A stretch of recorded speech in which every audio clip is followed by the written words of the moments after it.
Permanent traits. The tribal population of India is widely dispersed, but there are also concentrations in certain regions.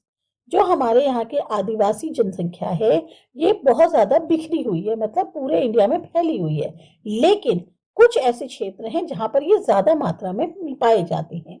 About 85% of the tribal population lives in middle India, a wide band stretching from Gujarat and Rajasthan in the west to West Bengal and Orissa in the east, with Madhya Pradesh, Jharkhand, Chhattisgarh, and the parts of Maharashtra and Andhra Pradesh forming the heart of this region. हमारे यहाँ लगभग 85% जो tribal population है वो middle India में रहती है. एक ऐसा चौड़ा बैंड जो गुजरात से लेकर राजस्थान तक है. वहां से शुरुआत करें तो वेस्ट में जो है, वेस्ट में गुजरात और राजस्थान हो गया, फिर बंगाल और उड़ीसा ईस्ट में वहां तक स्ट्रेच गए, मध्य प्रदेश, झारखंड, छत्तीसगढ़, कुछ हिस्से महाराष्ट्र के और आंध्र प्रदेश के. इस पूरे एरिया का एक तरह से 85% जो है ट्राइबल पॉपुलेशन इन इलाकों में पाई जाती है. Of the remaining 15%, over 11% is in the north eastern states. 15% जो बचा उसमें से 11% लगभग नॉर्थ ईस्टर्न स्टेट्स में है, leaving only a little over 3% living in the rest of India. अब बचा 3% पूरे भारत, जो क्या कहते हैं, भारत में आपको उनके कई हिस्सों में मिल जाएगा. If we look at the share of the tribals in the state population, then the northeastern states have the highest concentrations, with all states except Assam having concentrations of more than 30%, and some like Arunachal Pradesh, Meghalaya, Mizoram and Nagaland with more than 60% and up to 95% of the tribal population. अब अगर जो state की हमारी population है उसमें अगर हम tribals का हिस्सा देखें तो जो नॉर्थ ईस्टर्न स्टेट्स हैं वहां पर ये ज्यादा है, इनका मतलब जमावड़ा ज्यादा है. बाकी और स्टेट्स जो हैं जिसमें असम को छोड़ दें, असम में जो है 30% से ज्यादा है, और कुछ स्टेट्स हैं जैसे अरुणाचल प्रदेश, मेघालय, मिजोरम, नागालैंड, यहाँ 60% से ज्यादा है और लगभग 95% ट्राइबल पॉपुलेशन है. In the rest of the country, however, our tribal population is very small, being less than 12% in all states except Odisha and Madhya Pradesh. पूरे बचे हुए भारत में जो ट्राइबल पॉपुलेशन है वो बहुत कम है, मतलब 12% से भी कम है सारे स्टेट्स में, बस सिर्फ उड़ीसा और मध्य प्रदेश को छोड़कर. The ecological habitats covered included hills, forests, rural plains and urban industrial areas. अब ये जो इनका इकोलॉजिकल हैबिटेट्स है, कहाँ कहाँ रहते हैं, ज्यादातर या पहाड़ों पे, जंगलों में, जो गांव के मैदानी इलाके हैं वहां पर, या जो शहरों के इंडस्ट्रियल एरियाज हैं वहां पर आपको ये ज्यादा मिल जाएंगे. In terms of language, tribes are categorised into 4 categories. अब भाषा के आधार पर ट्राइब्स को 4 कैटेगरीज में बांटा गया है. 2 of them, Indo-Aryan and Dravidian, are shared by the rest of the Indian population as well, and the tribes account for only about 1% of the former and about 3% of the latter. जिसमें से 2 हैं Indo-Aryan और Dravidian, बाकी जितनी भी हैं rest of the Indian population से ये सब शेयर करते हैं. यानी कि ट्राइब्स जो हैं, खाली जो इंडो-आर्यन है वो 1% के करीब है और 3% जो है वो ड्रविडियन के. The other 2 language groups, the Austric and the Tibeto-Burman, are primarily spoken by tribals. अब और जो 2 लैंग्वेज ग्रुप्स हैं जिसमें ऑस्ट्रिक आती है और तिब्बतो बर्मन, ये ज्यादातर ट्राइबल्स के द्वारा भाषा बोली जाती है, वो account for all of the first and over 80% of the second group, जिसमें ऑस्ट्रिक जो है वो पहला है और लगभग 80% जो है वो सेकेंड ग्रुप का है. In the physical racial terms, tribes are classified under the Negrito, Australoid, Mongoloid, Dravidian and the Aryan categories. अब फिजिकल रेशियल टर्म्स में बात करें तो ट्राइब्स को हमने अगेन 4-5 जो कैटेगरीज है उनमें बांटा है, नेग्रितो, ऑस्ट्रलोइड, मोंगोलॉइड, ड्रविडियन और आर्यन कैटेगरीज में. The last 2 are again shared with the rest of the population of India. Last की जो 2 है ड्रविडियन और आर्यन कैटेगरीज, ये पूरी पॉपुलेशन जो इंडिया की है उससे शेयर हो. इन terms of size, tribes are vary a great deal, ranging from about 7 million to some Andamanese islanders who may number less than 100%. अब अगर इन्हीं आदिवासी ग्रुप्स के साइज की बात करें तो इनमें बहुत ज्यादा वेरिएशन है. लगभग 7 मिलियन होंगे कहीं, तो अंडमान में जो आइलैंड्स में लोग रहते हैं आदिवासी, उनकी संख्या 100 से भी कम है. The biggest tribes are the Gonds, Bhils, Santhals, Orans, Minas, Bodos and Mundas, all of whom are at least a million strong। जो सबसे बड़ी बड़ी ट्राइब्स हैं उसमें गोंड्स, भील्स, संथर्स, ओरांस, मीनास, बोडोस और मुंडास हैं, जिनमें एटलीस्ट जो है इनकी जो स्ट्रेंथ है वो मिलियंस में है। The total population of tribes amounts to about 8 to 8.2% of the population of India, or about 84 million persons according to the 2001 census। तो जो टोटल पॉपुलेशन ट्राइब्स की है वो लगभग है 8.2% पॉपुलेशन जो इंडिया में है उसमें 8.2% ट्राइबल्स हैं, या कह सकते हो 84 मिलियन पर्सन जो हैं वो लगभग ट्राइबल हैं जो 2001 का सेंसस हुआ था उसके according. Acquired characteristics. Classification based on acquired traits use two main criteria। अब ये जो क्लासिफिकेशन जिस तरह से उन्होंने अपना लिए हैं कैरेक्टरिस्टिक्स, उसके आधार पर दो मेन क्राइटेरिया में बांटे गए हैं, mode of livelihood and the extent of incorporation into Hindu society, और a combination of the two. किस तरीके से वो रहते हैं, किस हद तक वो जो है हिंदू सोसाइटी में उनका समावेश हुआ है, या दोनों का combination. On the basis of livelihood, tribes can be categorized into fishermen, food gatherers and hunters, shifting cultivators, peasants, and plantation and industrial workers। livelihood के बेसिस पे ट्राइब्स को हम कैटेगराइज कर सकते हैं फिशरमैन के उसमें जो मछली पालन का काम करते हैं, फूड गैदरर्स और हंटर्स हैं, खाना जैसे ढूंढने का काम करते हैं, शिकार करते हैं, शिफ्टिंग कल्टीवेटर्स है, एक जगह की जगह दूसरी जगह खेती करना है, पीजेंट्स किसान हैं, या प्लांटेशन पे वर्कर्स हैं, लेबर जिसमें आती है, या इंडस्ट्रियल वर्कर्स हैं।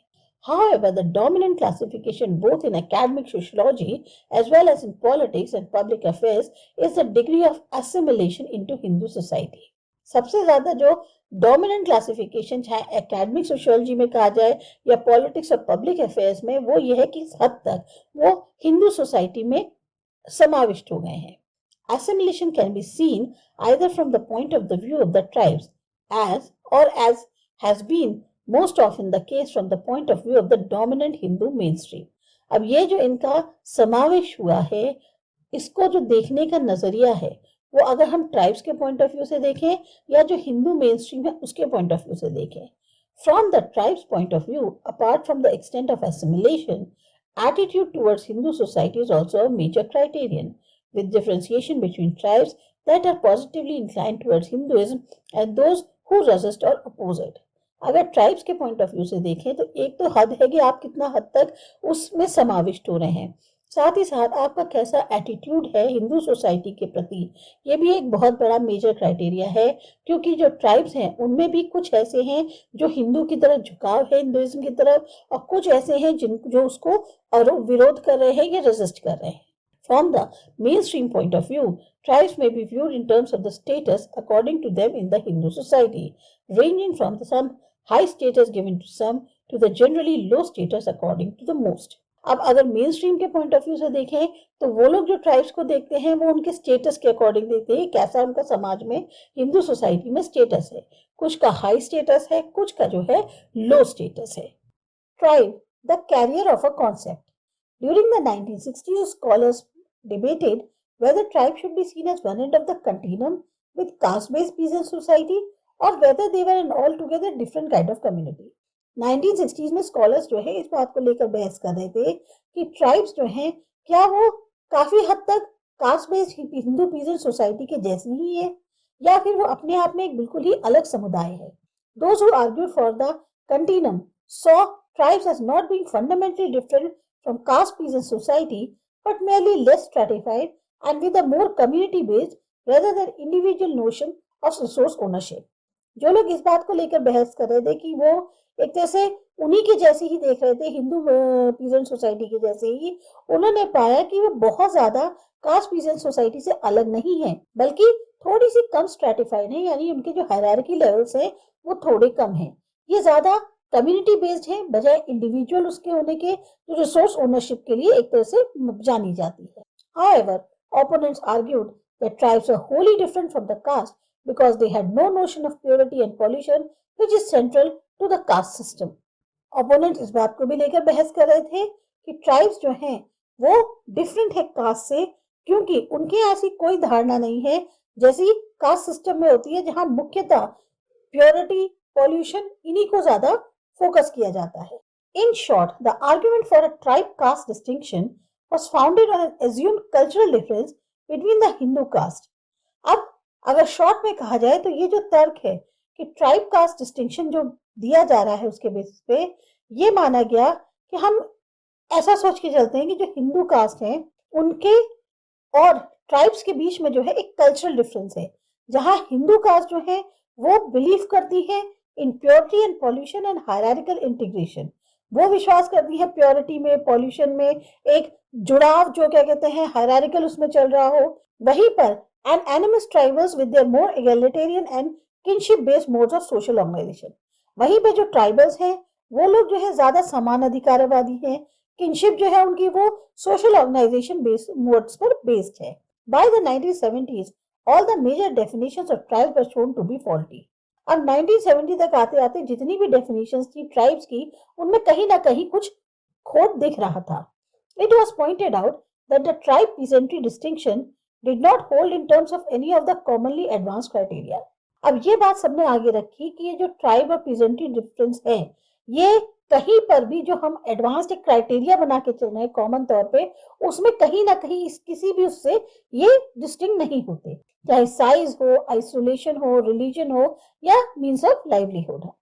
Some Indian tribes like Santhal, Gonds and Bhils were large and spread over extensive territory. कुछ ट्राइब्स ऐसी थी जिसमें संथल, गोंड्स और भील्स जो थे ये बहुत बड़ी हैं और ये बहुत बड़े एरिया में फैली हुई हैं। Certain tribes like Munda, Hos and others have long since turned to settle agriculture, and even hunting gathering tribes like the Birhors of Bihar employ specialized households to make baskets, press oils etc. कुछ tribes जैसे मुंडा है, होस हैं या और जो हैं इन्होंने जो है अभी एक तरह से खेती बाड़ी करने लग गए हैं, बस गए हैं। वहीं पर जो हंटर गैदरिंग ट्राइब्स थी जैसे कि बेहोर थे बिहार के, अब वो खास तरह के घर के काम जो है जैसे उसमें बास्केट्स बनाना है, ऑयल निकालना है, ये काम शुरू कर दिया है लोगों ने। It has also been pointed out that in a number of cases that in the absence of other alternatives caste have turn to hunting and gathering. ये भी कहा गया कि बहुत सारे केसेस में जहां पर और कोई ऑल्टरनेटिव की कमी होती है वहीं पर कास्ट वो हो गई है टर्न किसमें, हंटिंग और गैदरिंग में।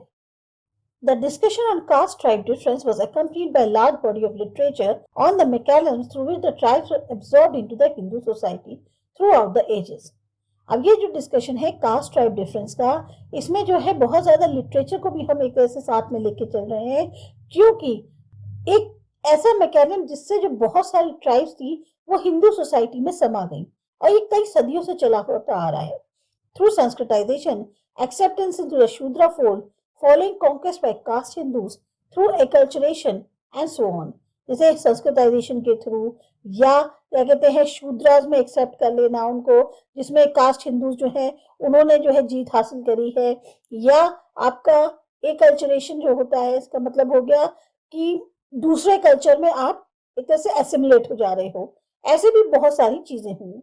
The whole span of Indian history is often seen as an absorption of different tribal groups into caste Hindu society at varying levels of the hierarchy as their lands were colonized and the forests cut down.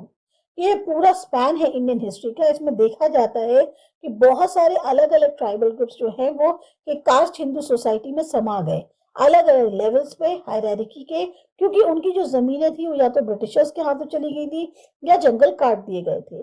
This is seen as either natural parallel to the process by which all groups are assimilated into Hinduism as sects. अब ये जो है हम either natural तौर पे देख सकते हैं या फिर हम ये मान सकते हैं कि एक ऐसी प्रक्रिया थी जिसमें सारे ग्रुप्स जो है वो हिंदुइज्म में एक तरह से जुड़ गए सेक्ट्स की तरह, और it is seen as exploitative, या हम इसे शोषण भी देख सकते हैं। The early school of anthropologist tends to emphasise the cultural aspects of the tribal absorption into the mainstream, while the later writers have concentrated on the exploitative and the political nature of the incorporation. जो शुरू के school थे anthropologist की उन्होंने main जो जोर दिया वो ये दिया कि जो कल्चरल एस्पेक्ट्स थे ट्राइबल्स के वो मेन स्ट्रीम में समा गए, जबकि बाद के जो राइटर्स हैं वो इस बात पे ज्यादा देख रहे थे कि ये जो जुड़ाव हुआ उसमें उनका कितना ज्यादा शोषण हुआ या किस तरीके का पॉलिटिकल नेचर रहा इस जुड़ाव का। Some scholars have also argued that there is no potent basis for treating tribes as pristine, that is original or pure, societies uncontaminated by civilization. कुछ स्कॉलर्स जो है इस बात को भी लेकर बहस करते हैं कि कहीं भी कोई जो है एक सॉलिड बेस नहीं है या सॉलिड बेसिस नहीं है इन ट्राइब्स को प्रिस्टीन की तरह ट्रीट करने का, यानी ओरिजिनल या प्योर, चाहे वो सोसाइटीज जो सिविलाइजेशन से बिल्कुल अछूती रही हैं. They propose instead that tribes should really be seen as secondary phenomenon arising out of the exploitative and colonialist contact between pre-existing states and non-state groups like the tribals. वो कहते हैं कि जो ट्राइब्स को है इनको एक सेकेंडरी फिनोमिनन के तौर पे देखना चाहिए, सेकेंडरी के तौर पे देखना चाहिए, एक ऐसी प्रक्रिया जो उठी एक्सप्लॉयटेटिव से या कॉलोनियलिस्ट के जो कॉन्टैक्ट रहे पहले के एग्जिस्टिंग स्टेट से और जो नॉन स्टेट ग्रुप्स थे जैसे कि tribals. This contact itself creates an ideology of tribalism, that is, the tribal groups began to define themselves as the tribals in order to distinguish them from the newly encountered others. अब ये जो contact था ये अपने आप में एक ideology देता है ट्राइबलिज्म की, यानी ट्राइबल ग्रुप्स जो हैं वो अपने आप को अलग करने लग गए ट्राइबल्स कहकर, ताकि वो जो हैं जो नए स्टेट्स बन रहे हैं या जो नए ग्रुप्स बन रहे हैं उनसे अपने आप को बिल्कुल अलग रख सकें. Nevertheless, the idea that tribes are like Stone Age hunting and gathering societies that have remained untouched by time is still common, even though this has not been true for a long time. ये जो idea है कि tribes जो हैं जैसे कि पहले stone age जमाने में हंटिंग और गैदरिंग सोसाइटीज होती थी वो बिल्कुल अछूती रही हैं समय से, वो आज भी ये बात जो है कॉमन है. यानी कि हम ये मान के चल रहे हैं कि जैसे पहले की जो स्टोरेज के जो लोग थे या जो हंटिंग और गैदरिंग सोसाइटीज होती थी उस टाइम पे वो उन्हीं के जैसे ही ट्राइब्स हैं, even though this has not been true for long time. पर ये बात बहुत लंबे समय तक सच नहीं है, क्योंकि हमारे दिमाग में जो ट्राइब्स हैं उनकी जो इमेज है वो बिल्कुल उन्हीं लोगों के जैसी है जो स्टोरेज वाले जमाने के लोग थे. To begin with Adivasis were not always the oppressed group they are now. अगर शुरुआत कहें तो आदिवासीज इतने ज्यादा शोषित ग्रुप्स नहीं थे जैसे कि आज हो गए हैं. There were several Gond kingdoms in central India, such as that of गढ़मंडल और चांडा. उनके पहले जो है जैसे गोंड के राज्य हैं सेंट्रल इंडिया में, जैसे गढ़मंडल है, चांद है, इसी तरीके से उनके भी होते थे. Many of the so-called Rajput kingdoms of the central and western India actually emerged through a process of stratification among Adivasi communities themselves. बहुत सारे ये जो राजपूत किंगडम्स कहे जाते हैं सेंट्रल या वेस्टर्न इंडिया के, ये एक्चुअल में इमर्ज कहाँ से हुए हैं? इसी ये जो क्लासिफिकेशन की प्रक्रिया रही आदिवासी कम्युनिटीज की आपस में, उसी से तो ये लोग निकल के आए. Adivasis often exercise dominance over the plains people through their capacity to raid them and through their services as local militias. आदिवासी खुद जो है अपना एक बहुत ही अहम रोल प्ले करते थे प्लेन के लोगों पर, कैसे उनकी कैपेसिटी है कि वो रेड डाल दें या वो अपनी जो है लोकल मिलिट्री की जो है एक तरह से सर्विसेज प्रोवाइड करते थे. They also occupied a special trade niche trading forest produce salt and elephants. उनकी एक अपनी खास व्यापार की एक वो थी, जैसे कहते हैं निश होती है, उनका अपना वो था गढ़ था कि वो लोग जो है ट्रेडिंग करते थे जो फॉरेस्ट प्रोड्यूस है उसकी, सॉल्ट की, एलिफेंट्स की. Moreover, the capitalist economy drive to exploit forest resources and minerals and to recruit cheap labor has brought tribal societies in contact with mainstream society a long time ago.